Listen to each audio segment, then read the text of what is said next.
పానకాలపల్లి ప్రజలకి, తెలుగుదేశం పార్టీ అభిమానులకి, జనసేన పార్టీ అభిమానులకి, అలాగే భారతీయ జనతా పార్టీ అభిమానులకి అందరికీ నమస్కారం. 2019లో ఒక ప్రభుత్వం వచ్చింది. ఆ ప్రభుత్వం వల్ల ఈ రాష్ట్రం ఒక 20 ఏళ్ళు వెనక్కి వెళ్ళిపోయింది.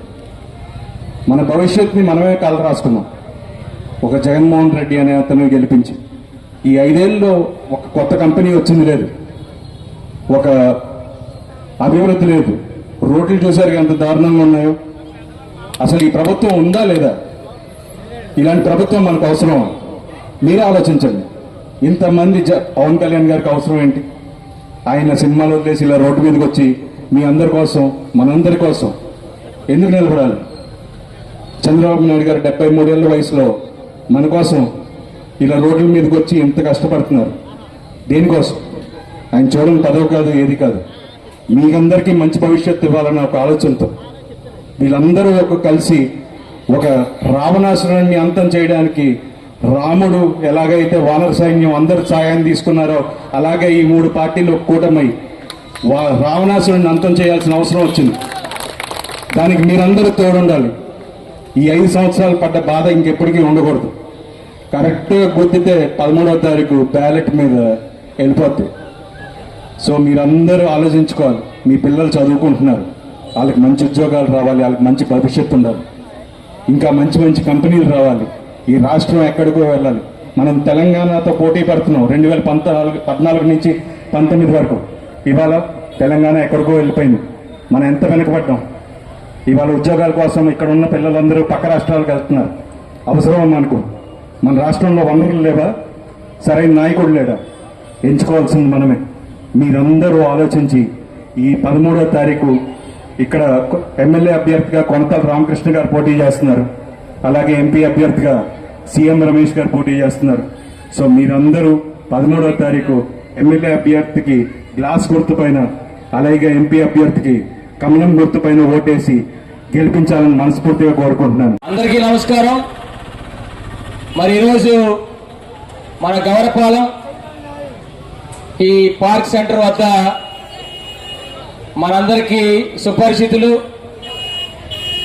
నారా చంద్రబాబు నాయుడు గారి వంశం, నారా వారి వంశం, ఇవాళ సినిమా హీరో అయినటువంటి మన నారా రోహిత్ గారికి ఒకసారి మీ అందరూ కూడా పెద్ద చప్పట్లతో ఒకసారి ఆహ్వానం పలకవలసిందిగా కోరుతూ, మరి ఈరోజు ముఖ్యంగా తెలుగుదేశం పార్టీ, జనసేన, బీజేపీ 3 పార్టీల సంయుక్త అభ్యర్థులుగా ఇక్కడ ఆంధ్ర రాష్ట్రంలో అవినీతివంతమైనటువంటి పరిపాలనని అంతమొందించడానికి, అదేవిధంగా రాక్షస రాజ్యానికి చరమగీతం పాడడానికి ఈవేళ మనందరం కూడా ఏకమై ఒక వినూత్నమైనటువంటి మార్పు తీసుకురావాల్సినటువంటి అవసరం ఉందని భావించి ఈవేళ పెద్దలు నరేంద్ర మోడీ గారు కానీ, చంద్రబాబు నాయుడు గారు కానీ, పవన్ కళ్యాణ్ గారు కానీ సంయుక్తంగా ఈ ఎన్నికల్లో, రాష్ట్ర ఎన్నికల్లో మరి తలపడి ఈ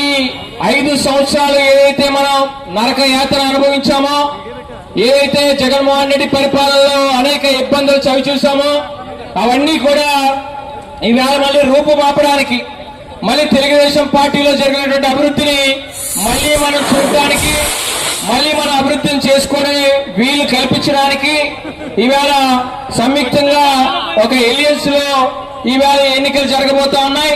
ఆ ఎన్నికల్లో ఈ ఎలియన్స్ లో మరి ఇక్కడ అనకాపల్లి ఎమ్మెల్యే అభ్యర్థిగా మరి జనసేన పార్టీ నుంచి పవన్ కళ్యాణ్ గారు బలపరిచినటువంటి అభ్యర్థి, మనందరికీ సుపరిచితులు, ఈ రాష్ట్ర మంత్రిగా పనిచేసినటువంటి చిరకాలం ఎంపీగా పనిచేసినటువంటి మన కొనతాల రామకృష్ణ గారిని గాజు గ్లాసు గుర్తుపై ఓటు వేసి మనందరూ కూడా గెలిపించుకోవాల్సినటువంటి అవసరం ఉంది. అదేవిధంగా పార్లమెంట్ అభ్యర్థిగా మరి ఇక్కడ భారతీయ జనతా పార్టీ బలపరిచినటువంటి అభ్యర్థి, మరి నరేంద్ర మోడీ గారు బలపరిచిన అభ్యర్థి, మనందరికీ సుపరిచితులు, తెలుగుదేశం పార్టీలో రాజ్యసభ సభ్యులుగా 12 సంవత్సరాల పాటు చేసినటువంటి మన సీఎం రమేష్ గారు ఇవాళ ఎంపీ అభ్యర్థిగా ఇక్కడ పోటీ చేస్తా ఉన్నారు. వారి గుర్తు కమలం గుర్తు.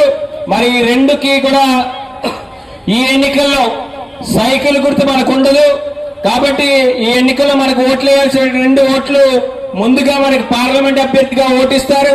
మరి అది కమలం గుర్తు పైన, అదేవిధంగా 2వ ఓటు మరి మన గాజు గ్లాసు గుర్తు పైన ఓట్లేసి మనం ఇక్కడ సీఎం రమేష్ గారిని, అదేవిధంగా మన కొనసాల రామకృష్ణ గారిని ఇద్దరిని గెలిపించుకోవాల్సిన అవసరం ఉంది.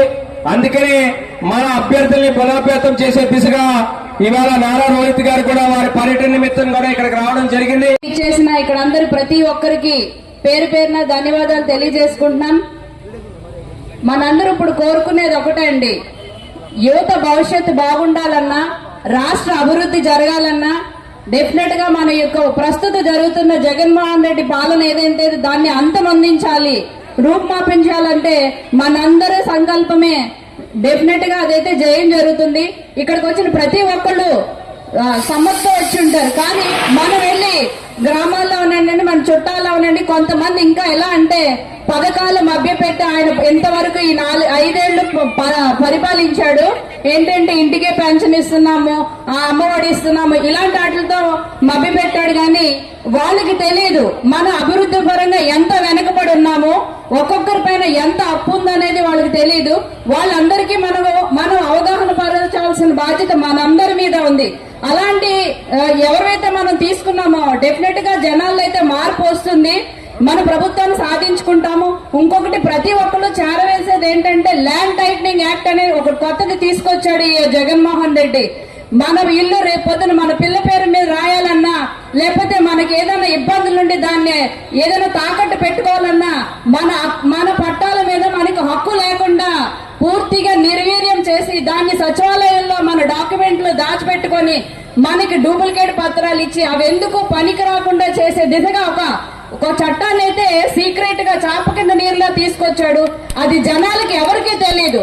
దయచేసి ఈ విషయాన్ని ప్రతి ఒక్కరూ షేర్ చేయండి. చదువుకున్న వాళ్ళు చాలా మంది తెలుస్తుంది, లీగల్ గా అడ్వకేట్స్ పెద్ద పెద్ద వాళ్ళందరూ దీని మీద నిరసన చేస్తున్నారు, కానీ అది బయటికి రానివ్వట్లేదు. రేపొద్దున మన ఇంటి డాక్యుమెంట్ కూడా మన చేతిలో ఉండదు. ఎందుకంటే ప్రస్తుతం ప్రభుత్వ ఆస్తులు ఏవైతే ఉన్నాయో, కలెక్టర్ బంగ్లా అవనండి, స్కూల్స్ అవనండి, రైతు బజార్లు అవనండి, ప్రభుత్వ కార్యాలయం అవనండి, అన్నిటినీ మనకి సంక్షేమ పథకాలు ఇవ్వడానికి తాకట్టు పెట్టి ఉన్నాడు జగన్మోహన్ రెడ్డి. రేపొద్దున మళ్ళీ ఈ నేనైనా అధికారంలోకి వచ్చుంటే మన యొక్క ఆస్తిని తాకట్టు పెట్టడానికే ఈ జీవోని తీసుకొచ్చాడు. ఇది అందరూ గమనించి ప్రతి ఒక్కరికి చేరవేయండి.